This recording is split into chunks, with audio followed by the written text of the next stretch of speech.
bird on his back. Oh, the blue bird, the greater blue-eared starling. It's a starling.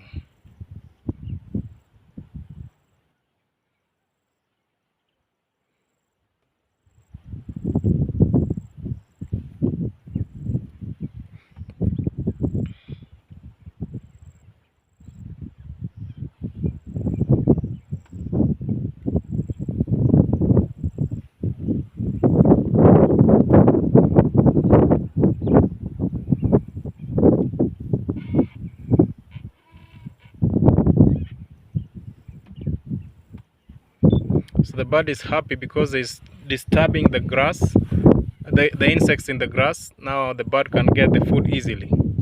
Yeah, there's a symbiotic relationship here.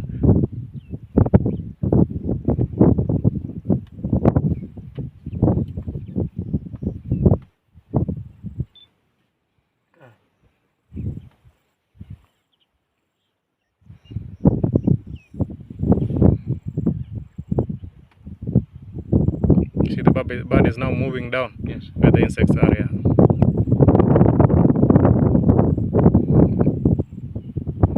Then you look at the female coming from behind. So look at the size of the horns. Oh yeah. Yeah, the female tend to have much more longer horns than the male. Yeah, because the male keeps sharpening theirs, ready for fight. So it's reducing all